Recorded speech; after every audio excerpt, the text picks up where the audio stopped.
at full scale, They did it. ready to ascend. Let's go see our daughter.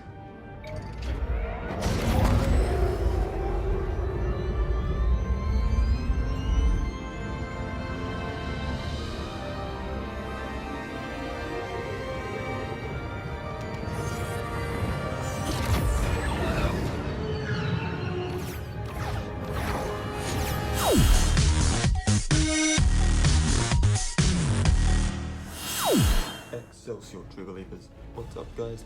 Welcome back to the channel. Today we're going to be looking at Ant-Man and the Wasp Quantumania, which is the confirmed title for Ant-Man 3. So let's dive in.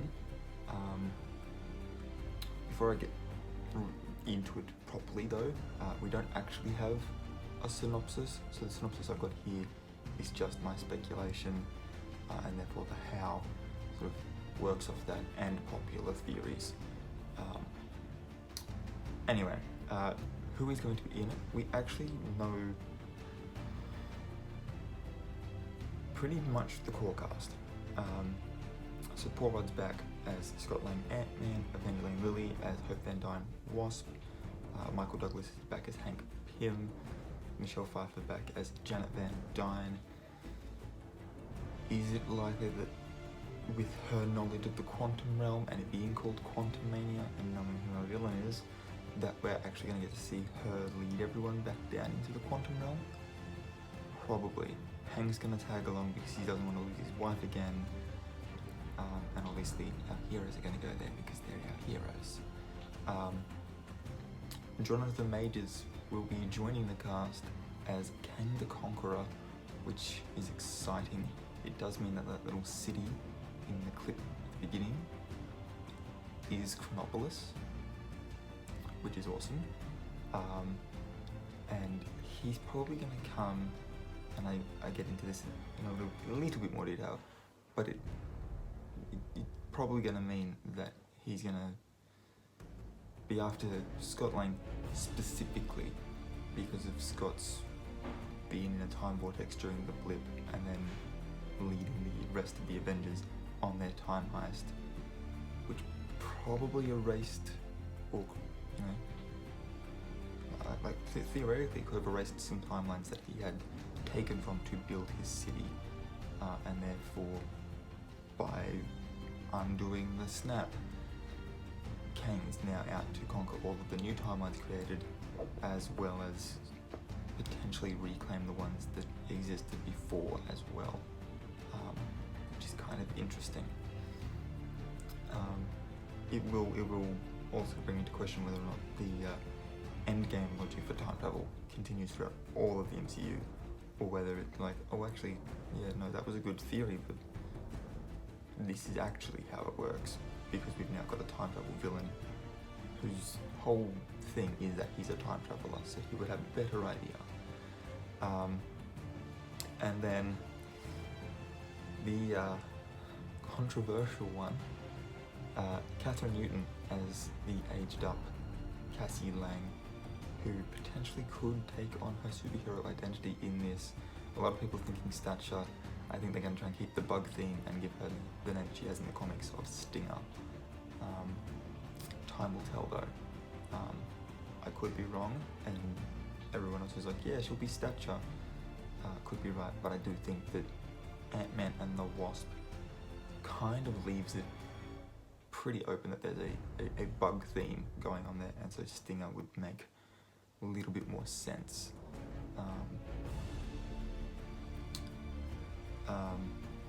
When will it release? I can't remember where I saw this, but we were given a date of 2022 for this one, and then the same place listed Guardians of the Galaxy is 2023. I think it might have been like a Rotten Tomatoes editorial or something. But that would mean that this is the October 7th, 2022 release date, which would therefore mean that Guardians would be the July 28, 2023 date, if that's correct.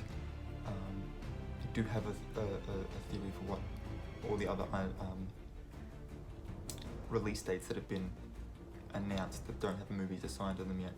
I do have a theory for what they are, based on where they are in the Northern Hemisphere's seasons, and therefore what the box office domestically for America would be like, since they are the biggest box office. So that's going to be, I'll make a video about that in the new year, because this month is packed. But yeah, so October 7th, 2022 is the most likely release date for this one, and it will be in theatres. What will it be about? My theory is that in the aftermath of Endgame and all of Phase 4 and 5 are going to be sort of happening very closely to the end of Endgame until 2023, so that we're caught up chronologically with where the MCU is at. So the Guardians of the Galaxy is going to be happening after Endgame, potentially the same week and or month that this is taking place, which is the same as what's happening in Black Panther 2. Like, it's just going to be, all of this is basically happening at once, and it's just because of how long it takes to make a film that we're not seeing these. It does also make a lot of sense to build in this, what happened after Endgame and how is the MCU going to move forward from that, to have that take place pretty immediately after. So in the aftermath of Endgame, Scott and Hope are finally going to be able to process with being, for Scott, caught in a time vortex, and what that was like for him, and for Hope, what it was like to be blipped. What was that experience like? We have a title character here that was blipped away. We could get to find out what that was like. Don't think they're going to put that in like Falcon and Winter Soldier. Both of them were blipped away, so that's just a shared experience they had. It might be mentioned, but here's the one where we can compare what it was like to be on either side of that event, surviving and not surviving the snap and the blip. We could also see what it was like for Cassie, surviving but assuming her dad was snapped away because he was in a time vortex. So we've got this really interesting little family dynamic going on where each of them had a different experience of that event, and I think that'd be cool to explore, at least for the first act, and then once everyone's sort of like on the same page and understanding what it was like for everyone else, we can kind of move forward. Obviously the story will be moving forward, but that first act can be just some character development. What was it like to go through that event? What traumas have you got from that, and being able to sort of process that before our catalyst throws us into the second act, where they will likely be led, probably by, as I said, probably by Janet, to re-enter the quantum realm, where they will fully discover the city of Chronopolis, which is likely where Janet lived for the decades that she was down there. As I said, however, due to Scott's involvement in the time heist, with him being the one that conceptualized it, because he was caught in a time vortex, and therefore figuring how to navigate those, etc.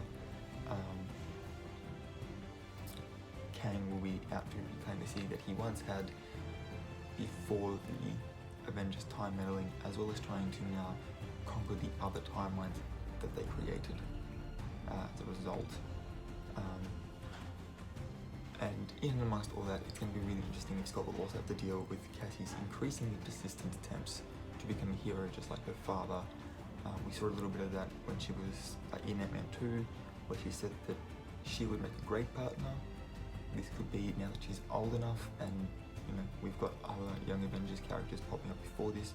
She could see this happening in like the news or somewhere, maybe some like online message boards or social medias or something like that, and be like, well, my dad's an Avenger, why can't I do the same thing?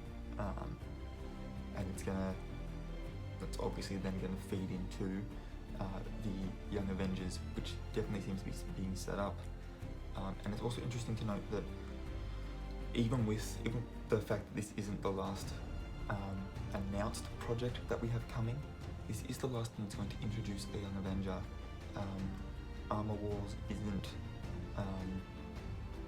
Iron Group probably isn't, Fantastic Four is its own team, Deadpool and the Mutants are Deadpool and the Mutants. This is the last young Avenger that we need for our team. And so I do have a video coming for Young Avengers that will sort of recap who they are in order of where we will see them. But this is going to be the last film that introduces that. So potentially we could see very soon after this a Young Avengers Disney Plus show. In all likelihood, it'll probably be a Disney Plus show. Simply because of the fact of how well streaming goes with younger audiences. The theatrical releases are more of a general audience thing, but the younger generations like their streaming services, I think, just a little bit more. So yeah, this will introduce our final Young Avenger. It may establish the Fantastic Four. There is a theory that the Quantum Realm will have some properties of the negative zone, and that the Fantastic Four film will be a period piece in the 60s where they'll eventually get sucked into the Quantum Realm, fall into some sort of a time vortex and be caught there. And during this film, we may actually see Ant-Man sort of save them, whether intentionally or unintentionally, save them and bring them back to the present day,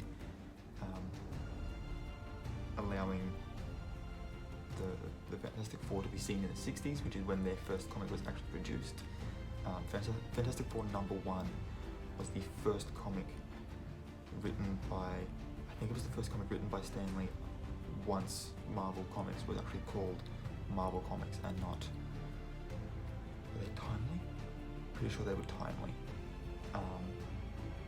So that's sort of a big event for Marvel, and I really think that that's probably going to be the case.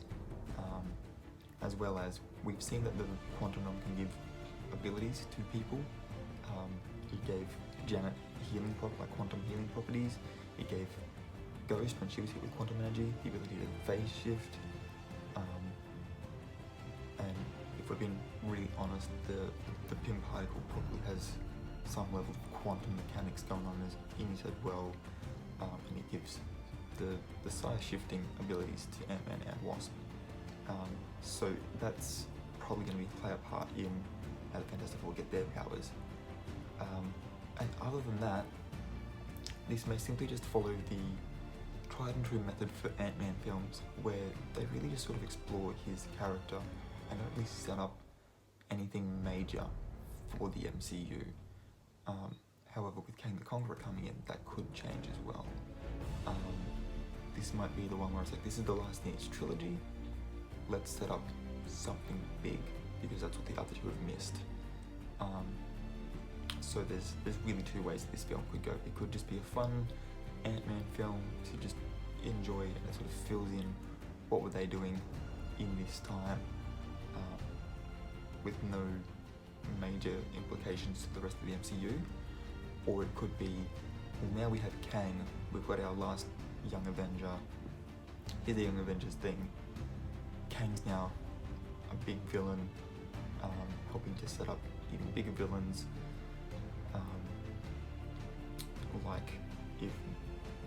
because Kang's related to, in some way, Reed Richards of the Fantastic Four, so he's a Fantastic Four villain as well.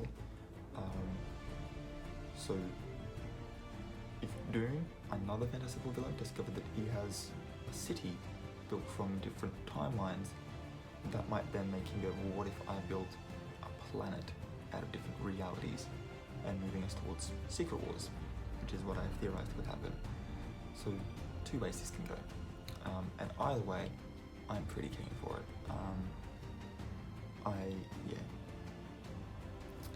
It should just be a fun one, nice little character development one, potentially some big reveals sort of later in the movie, to help set up how this is going to be different,